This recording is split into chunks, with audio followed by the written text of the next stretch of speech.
देख रहे हो, देखो यहाँ से ये नीचे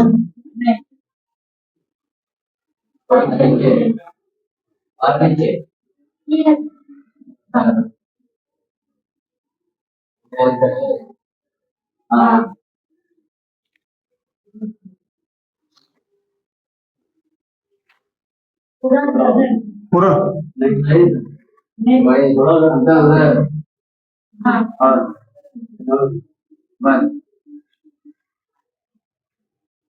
चलो ध्यान दो इधर, ठीक है। हम लोग का चैप्टर स्टार्ट हुआ था क्या, मानव नेत्र तथा रंग बिरंगा संसार, यही ना। मानव नेत्र तथा रंग बिरंगा संसार।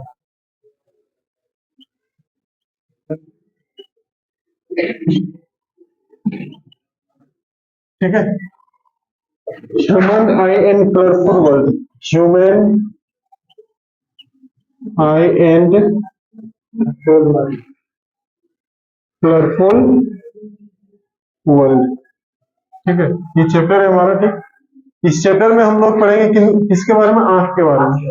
ठीक है, पूरा चैप्टर किसके बारे में है, आंख के बारे में। इसमें पढ़ना क्या क्या देखो, सबसे पहले हम लोग पढ़ेंगे नेत्र के बारे में।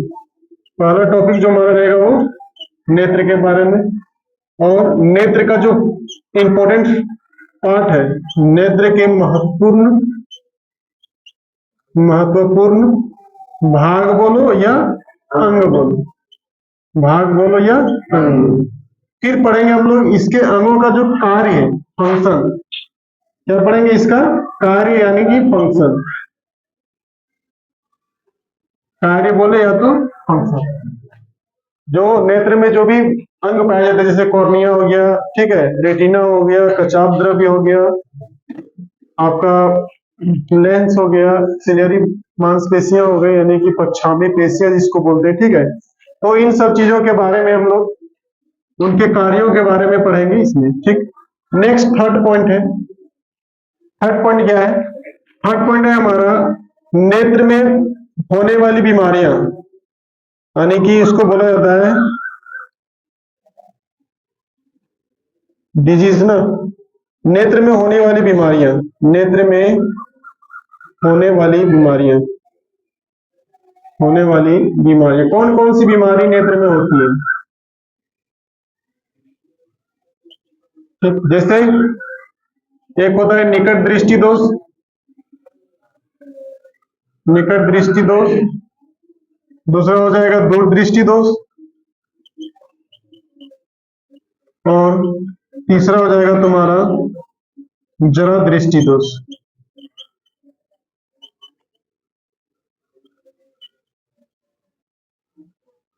ये तीन प्रकार की बीमारियां हम लोग को आंख में पढ़ना है। ठीक है, उसके बाद इसमें बहुत सारा पॉइंट पढ़ना है, जैसे ये होता कैसे, इसको सुधारा कैसे जा सकता है। ठीक है, और एक पॉइंट पढ़ना है हम लोग को नेत्र की समंजन क्षमता, नेत्र की समंजन क्षमता। ठीक है, और ये जो चैप्टर है क्या हो जाएगा, उसके बाद खत्म हो जाएगा। कुल मिला के 4-5 टॉपिक है इसके अंदर करते हैं।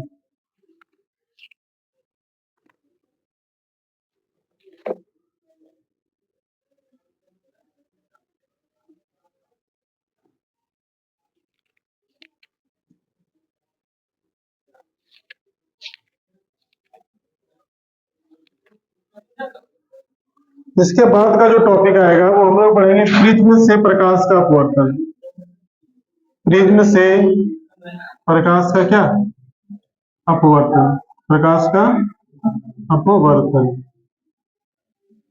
ये टॉपिक पढ़ने हम लोग को। फिर प्रिज्म से प्रकाश के अपवर्तन में बहुत सारा टॉपिक है, बहुत सारा पॉइंट है। जो ये वाला पॉइंट जब हम लोग इस पे आएंगे, इस पॉइंट पे, तो इसमें बहुत सारे पॉइंट्स हम लोग क्या करना है, कवर करना है। फिलहाल हम लोग इस वाले सेक्शन को, यानी 2 सेक्शन में बटा हुआ है आपका ये रंग बिरंगा संसार जो है ना, वो 2 सेक्शन में बटा हुआ है। पहला सेक्शन में हम लोग को नेत्र के बारे में पढ़ना है, यानी आंख के बारे में पढ़ना है। और दूसरा जो पार्ट है इसका, उसमें हम लोग पढ़ना है किसके बारे में, प्रिज्म के बारे में, प्राकृतिक घटनाओं के बारे में। जैसे आकाश का रंग ब्लू क्यों होता है, अंतरिक्ष यात्री को आकाश काला क्यों दिखाई देता है। ठीक है, इंद्रधनुष का निर्माण कैसे होता है? उगते हुए सूर्य का रंग लाल और डूबते हुए सूर्य का रंग लाल होता है। क्यों? सूर्य जब उगता है ना, उदय होता है ना, तो उसका रंग कैसा होता है? लाल होता है। जब सूर्य डूबता है तो उसका रंग कैसा होता है? लाल होता है। ठीक है, तो उगते हुए सूर्य का रंग और डूबते हुए सूर्य का रंग रेड होता है। इसका रीजन क्या है? इसमें पढ़ेंगे हम लोग, प्रिज्म में भी पढ़ेंगे। ठीक है, आकाश का रंग नीला क्यों होता है? प्रिज्म के बारे में पढ़ेंगे। जब कोई अंतरिक्ष यात्री जाता है मून के ऊपर, या अंतरिक्ष यात्री को आकाश काला क्यों दिखाई देता है? ठीक है, इन सारे टॉपिक के बारे में हम लोग किसमें अध्ययन करेंगे? इस प्रिज्म के में पढ़ेंगे। ठीक है, प्रिज्म से जो प्रकाश का अपवर्तन होगा उसमें हम लोग पढ़ेंगे किसके बारे में? उन सभी घटनाओं के बारे में। जैसे इंद्रधनुष वगैरह का निर्माण हो गया, उगता हुआ सूरज या डूबता हुआ सूरज का रंग क्या होता है? लाल होता है। क्या हो गया? मस्ती कर रही घर में? गर्मी लगता है स्कूल में? पढ़ना लिखना है नहीं? पढ़ेगी नहीं, लेकिन हाथ में मेहंदी नहीं छूटना चाहिए। छूट गया?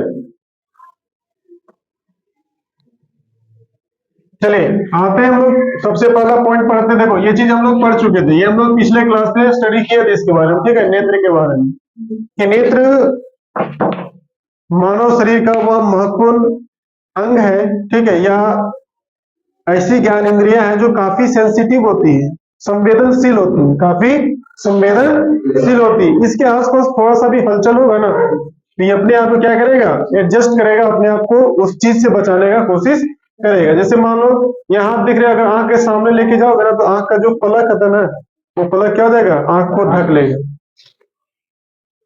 ये जो आंख का पलक है, इसके ऊपर देखते हो ना, ये पलक लगा हुआ रहता है। ये पलक क्या करता है ना, आंख को, आंख का ढक्कन है वो, जिस तरह कैमरा का ढक्कन होता है ना, कैमरा के आगे ढक्कन लगा रहता है, उसी प्रकार से जो हमारा जो ये पलक दिख रहा है आंख के ऊपर, वो ढक्कन है हमारी आंख का। जब भी किसी प्रकार का कोई भी घटना, जैसे आंधी चलने वाला हो, धूल उड़ने वाला हो, ठीक है, या कोई तेज चीज तुम्हारे आंखों के सामने से गुजर रहा हो, तो यह क्या करेगा? अपने आप को क्लोज कर लेगा। ठीक है, तो ये आंख को सुरक्षित रखने का काम करता है। नेत्र के बारे में हम लोग पढ़ रहे थे कि नेत्र जो है महत्वपूर्ण, यानी बहुत ही संवेदनशील ज्ञानेंद्रिय है। संवेदनशील ज्ञानेंद्रिय, संवेदनशील ज्ञानेंद्रिय, ज्ञानेंद्रिय। ठीक है, संवेदनशील का मतलब समझ गए ना, कि बहुत ही एक्टिव है ये, मतलब सेंसिटिव है। थोड़ा सा भी इसके आसपास कुछ होने वाला रहेगा ना, धूल उड़ने वाला या कोई कीड़ा वगैरह आने वाला होगा, तो इसके ऊपर जो पलक लगा होगा ना, ये क्या हो जाएगा? बंद हो जाएगा। ठीक है, यानी इसको बचाने का काम करेगा। थोड़ा सा भी रहेगा तो इसमें नुकसान पहुंच सकता है इसको। अगर थोड़ा सा भी चोट लग जाए, ठीक है, किसी भी भारी पदार्थ से आंख को, तो क्या हो जाएगा? चोट लगने की संभावना बढ़ जाती है, तुरंत उसको डैमेज हो सकता है वो। तो ये काफी सेंसिटिव पार्ट होता है। बेसिकली हम लोग जानते हैं कि हमारे बॉडी में कितने सेंस ऑर्गन पाए जाते हैं? 5 पाए जाते हैं। कौन कौन? नाक हो गया, मुंह हो गया, सॉरी, नाक, कान, जीभ, त्वचा, 4 हो गया, और एक है कौन? आंख। इन 5 में सबसे ज्यादा सेंसिटिव यही होता है। ठीक है, ये ज्यादा सेंसिटिव है। ये सेंसिटिव होने का मतलब है कि ये मुसीबत को ज्यादा झेल नहीं सकता है। ये जैसे त्वचा हो गया, ये त्वचा ये झेल सकता है, इसमें कोई मारेगा, जितना जोर से हम त्वचा में मार देते हैं, उतना देर से तुम्हारे आंख में कोई मार देगा, झेल पाओगे क्या? नहीं झेल पाओगे। सेंसिटिव पार्ट है हमारा, सबसे ज्यादा सेंसिटिव पार्ट। डंडा से मार खाते हो तुम लोग, सह लेता है, लेकिन उसी डंडा से अगर उतना ही जोर से आंख में मारा जाएगा, आंख बचेगा क्या? खत्म हो जाएगा। समझ रहे बात में? तो ये बहुत ही सेंसिटिव पार्ट है आंख। आंख जो है बहुत ही सेंसिटिव पार्ट है, यानी संवेदनशील है, तुरंत नुकसान पहुंचेगा उसको। ठीक है, कितनी गर्मी झेल लेता है हमारा त्वचा, लेकिन आंख जो है ना, कड़कड़ाती धूप में उतना देर तुम खुले रखोगे तो आंख डैमेज हो जाएगा तुम्हारा। गर्मी के सामने लाइट, कितना लाइट को सामने ले जाओ, कोई भी लाइट को सामने लेके जाओ, त्वचा पे कोई ज्यादा इफेक्ट पड़ने वाला नहीं है। लेकिन वही लाइट, जितना लाइट को तुम यहाँ लेके गए थे ना, आंख के पास लेके जाओ, आंख को डैमेज कर देगा।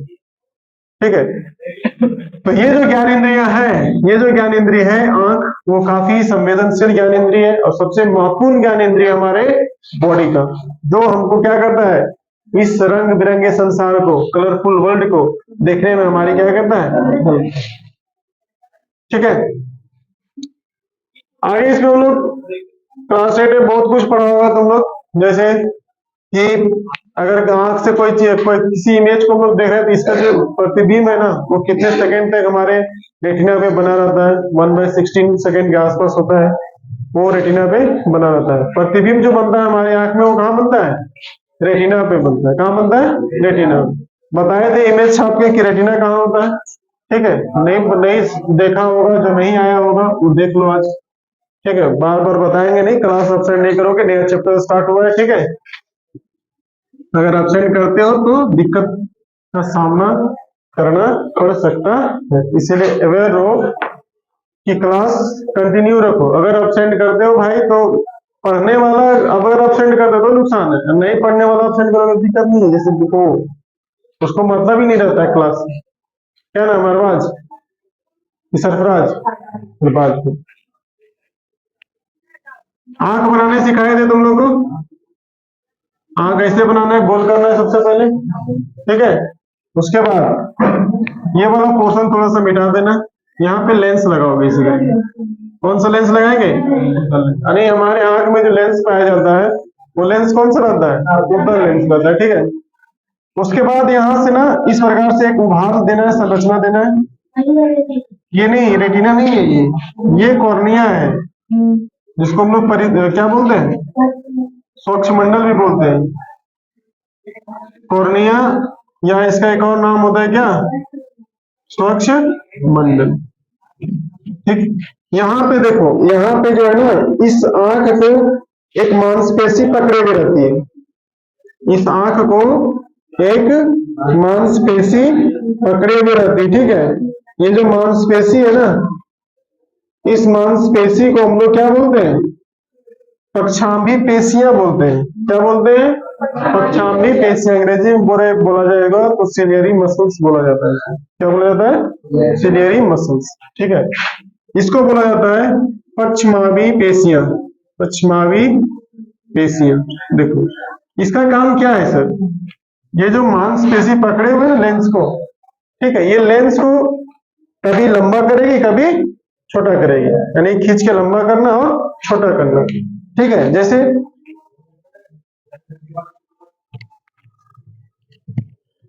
कभी कभी आंख ऐसे करते हो, आंख ऐसे करते हो, ऐसे ऐसे करने से क्या हो रहा है, तुम्हारा ये जो पार्ट दिख रहा है ना तुम्हारा, ये फैल जा रहा है। फैलेगा तो लेंस लंबा हो जाएगा, लेंस क्या हो जाएगा, लंबा हो जाएगा। सिकुड़ेगा, छोटा कर देगा। जब रिलैक्स रहेगा, जैसे कुछ रिलैक्स मोड में पड़ रहे हो, जैसे ऐसे करके खड़े हो तो रिलैक्स हो गया। डिम लाइट में पढ़ रहे हो, ठीक है, लाइट का जो इंटेंसिटी है, क्षमता है, वो कम है, डिम लाइट है। और क्या होगा ना कि तुम क्या करोगे, आंख ऐसे खोलोगे, पूरा कम लाइट में, कम प्रकाश में आंख क्या करोगे, चौड़ा करने की कोशिश करोगे। चौड़ा करोगे तो सिलेरी मांसपेशी क्या खींचा जाएगी। क्या ज्यादा देर तक ऐसे करके रह सकते हो, क्या नहीं रह सकते हो। रीजन क्या है कि दर्द करना चालू हो जाएगा। क्या करना चालू हो जाएगा, दर्द करना चालू हो जाएगा। जब पेन करना चालू कर जाएगा ऑटोमेटिक है, तुम उसको छोड़ दोगे। और जब छोड़ोगे तो किस मोड में आ जाएगा, रिलैक्स मोड में आ जाएगा। किस मोड में आ जाएगा, रिलैक्स मोड में आ जाएगा। और जब वो एक बार रिलैक्स मोड में आएगा तो ये जो लेंस था ना, वो अपने ओरिजिनल रूप में आ जाएगा। मतलब कहने का तात्पर्य हमारा ये है कि जो मांसपेशी होता है ना, वो कभी रिलैक्स होता है, यानी कभी कॉन्ट्रैक्ट करता है, कभी फैलता है, कभी सिकुड़ता है, कभी फैलता है, कभी सिकुड़ता है। ठीक है, तो फैलने और सिकुड़ने की वजह से, फैलने और सिकुड़ने की वजह से ही लेंस क्या होता है, कभी लंबा हो जाता है, कभी चौड़ा होता है। ठीक है, मोटा लंबा, मोटा लंबा मोटा, यानी ये मांसपेशियों का काम है क्या, इस लेंस को कभी फैलाना, कभी सिकुड़ाना, कभी फैलाना, कभी सिकुड़ाना। ठीक है, जिसकी वजह से क्या होता है ना, हम लोग लंबी दूर की वस्तु को नजदीक की वस्तु क्या कर सकते हैं, स्पष्ट रूप से देख सकते हैं। ठीक है, लेकिन जब आदमी बूढ़ा हो जाता है ना, जब आदमी क्या होता है, बूढ़ा हो जाता है, सुना होगा कि उसको मोतियाबिंद नहीं, मोतियाबिंद नहीं, उसको ना दूर का वस्तु भी नहीं दिखाई दे रहा और नजदीक का भी वस्तु दिखाई नहीं दे रहा, ना तो दूर वाला अच्छा से दिख रहा है, ना तो नजदीक वाला। इससे क्या क्या मतलब हुआ, इसका मतलब हुआ कि जब आदमी बुढ़ा जाता है ना, ये जो मांसपेशियां होती है ना, ये मांसपेशी भी बुढ़ा जाती है। मांसपेशी भी क्या होती है? बुढ़ा जाती है। बुढ़ा जाती है मतलब अब बूढ़ा आदमी का देखते हो, हाथ में क्या देखते हो कि जो मांसपेशी रहेगा वो झूल जाएगा। क्या रहेगा? झूल जाता है। टाइट रहता है क्या? कितनों हाथ ऐसे मुड़ेगा, अगर मांसपेशी जो रहेगा ये त्वचा वाला वो क्या रहेगा? झूलल रहेगा। क्या रहेगा? झूलल रहेगा। ठीक है। उसी प्रकार से आंख का जो ये जो सिनरी मांसपेशियां है, ये जो मांसपेशी है जिसको हम लोग पछमावी पेशियां बोलते हैं, जब बुढ़ापा आता है ना ये झूल जाता है। झूल जाता है मतलब उसमें इतनी क्षमता नहीं रहती है कि वो लेंस को क्या कर सके? फैला सके और सिकुड़ा सके। लेंस को फैलाना और सिकुड़ाने का जो काम है वो इस मांसपेशी का है, पक्षामी पेशियां का। लेकिन जब बुढ़ापा आता है ना तो ना तो फैला पाता है ना तो सिकुड़ा पाता है, और जिसके वजह से व्यक्ति में एक बीमारी आ जाती है, जरा दृष्टि दोष। कौन सी बीमारी आ जाती है? जरा दृष्टि दोष। दैट मीन्स कहने का मतलब ये हुआ कि ना तो वो दूर की वस्तु देख पाता है ना तो नजदीक की वस्तु देख पाता है, जिसको हम लोग बोलते हैं कौन सा बीमारी हो गया? जरा दृष्टि थी। कौन सा बीमारी? जरा दृष्टि। ठीक। इसको ठीक करने के लिए क्या किया जाता है?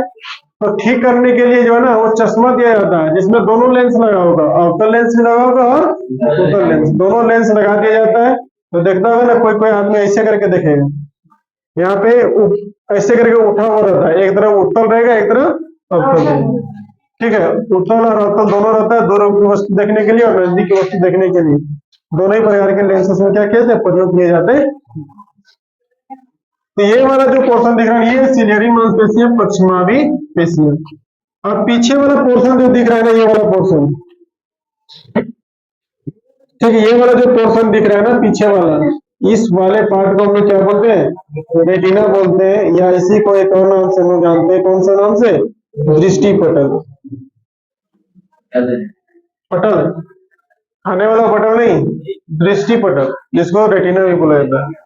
इसी में प्रतिबिंब बनता है। जैसे तुम हमको देख रही हो ना अभी, तुम हमको क्या कर रही हो? देख रहे हो, तुम हमको देख रहे हो ना, तो हमारा जो फोटो है ना तो तुम्हारे आंख में यहाँ बन रहा होगा। किस वाले पोर्शन में? इस वाले पोर्शन में। अब तुम हमको सीधा देख रहे हो, ऐसे देख रहे हो, लेकिन हमारा जो फोटो बन रहा होगा ना यहाँ पे वो क्या बन रहा होगा? ऐसे बन रहा होगा, उल्टा, मुंडी नीचे पैर ऊपर। मेरा पैर नीचे है, यहाँ मुंडी ऊपर है, लेकिन तुम्हारे आंख के रेटिना पे जो फोटो बन रहा होगा ना, ठीक है, वहां क्या होगा? मुड़िया तर होगा, पैरा। समझ रहे बात को? तो रेटिना पे प्रतिबिंब कैसा बनता है? उल्टा बनता है। क्यों बनता है उल्टा? सब तुम लोग केस पढ़े थे लेंस वाले, लेंस वाला केस में पढ़ा था ना कि उत्तल लेंस क्या करता है? उत्तल लेंस क्या करता है बताओ? प्रतिबिंब उल्टा बनाता है सीधा बनाता है? उल्टा बनाता है ना। तो यहाँ भी उल्टा बनेगा, ऐसे जाएगा, ऐसे गुजरता था, ऐसे निकालते थे, तो ये सीधा था, तो ये क्या बनता था? उल्टा बनता था। तो यहाँ जो प्रतिबिंब बनेगा रेटिना पे जो प्रतिबिंब बनेगा वो प्रतिबिंब कैसा रहेगा? कैसा रहेगा? ठीक है। तो ये तुम्हारा था रेटिना और दृष्टि पटल। अब इस रेटिना और दृष्टि पटल में दो प्रकार की कोशिका पाई जाती है। कितनी प्रकार की कोशिका पाई जाती है? दो प्रकार की कोशिका पाई जाती है। एक कोशिका होता है रॉड सेल, एक होता है कौन सा, यानी क्षण तंतु और शंकु तंतु। क्षण कोशिका और शंकु कोशिका। एक का नाम है क्षण कोशिका। क्या नाम है एक का? क्षण कोशिका। और एक का नाम है तंतु कोशिका। क्लियर है? रेटिना में कितने प्रकार की कोशिका पाई जाती है? दो प्रकार की। कौन कौन? क्षण कोशिका और तंतु कोशिका। क्षण कोशिका और ठीक है, इसका भी अलग अलग काम है, इसका भी अलग अलग काम है। ठीक है, तंतु कोई नहीं, तंतु नहीं, शंकु कोशिका होगी। क्या होगा? शंकु, rod cell and cone cell. ठीक है, ये वाला खाली पार्ट दिख रहा है, इस वाले पार्ट में क्या पाया जाता है? लिक्विड पाया जाता है। इस लिक्विड वाले पार्ट्स का नाम क्या है? कच्चा अपद्रव। कौन सा, क्या नाम दिया जाता है इसको? कच्चा अपद्रव। ये कैसा रहता है जानते हो? सेमी परमेम्ब्रेन। ये रहता है तुम्हारा जेल टाइप का। जेल जानते हो, जो माथा वगैरह बाल वगैरह में लगाया जाता है, उस टाइप का जेल टाइप का रहता है। कहाँ? यहाँ पे बीच वाले पार्ट, जिसको हम लोग क्या बोलते हैं? कच्चा अपद्रव बोलते हैं। ये वाला भाग कॉर्निया है, ठीक है। ये वाला भाग क्या है? कॉर्निया है, पक्षमंडल है, ये पारदर्शी होता है। क्या होता है ये? पारदर्शी। ये वाला पार्ट दिख रहा है, ये वाला बाहर वाला, ये अपारदर्शी पार्ट होता है। क्या होता है ये? अपारदर्शी। अपारदर्शी मतलब लाइट, कोई भी चीज प्रकाश का जो है इसके आर पार नहीं हो सकती। ठीक है। इस वाले पार्ट का नाम है तंत्रिका तंत्र। क्या नाम है इसका? तंत्रिका तंत्र, दृक तंत्रिका। कौन सा तंत्रिका? दृक तंत्रिका नाम है। क्या नाम है इसका? दृक तंत्रिका। क्या नाम है उसका? दृक तंत्रिका। जो इमेज का फॉर्मेशन यहाँ हुआ है ना, उल्टा, ये सिग्नल पहुंचाएगा, यहां से रिसीव करेगा सिग्नल को, और इस सिग्नल को कहां तक लेके जाएगा? ब्रेन तक लेके जाएगा, और ब्रेन को बताएगा रेटिना पे फलाना व्यक्ति का फोटो बना हुआ, और ब्रेन उसको रिस्पॉन्स करेगा, अरे ये फलाना व्यक्ति वो है। जैसे कभी कभी तुम हम लोग को देखते लोग पहचान जाते हैं। कोई ऐसा आदमी होगा जिसको तुम पहली बार देखा होगा, ठीक है, कोई चीज उसका अच्छा लगा होगा, देखा रही अच्छा, चलो ये अच्छा आदमी, फिर बाद में कभी भविष्य में मिला तो तुरंत तुम्हारे ब्रेन के पास सिग्नल जाएगा, इसको कहीं ना देखे, कहीं ना कहीं देखे इसको। ठीक है। तो ये जो सिग्नल पहुंचा रहा है ना ब्रेन के पास, वो सिग्नल पहुंचाने का काम क्या है? इसी दृक तंत्रिका का काम। ठीक है। ब्रेन को सिग्नल पहुंचाएगा, ब्रेन उसको रीड करेगा, रीड करने के बाद रिस्पॉन्स करेगा। ठीक है। बहुत कुछ है इसमें, लेकिन हम लोग नेक्स्ट क्लास में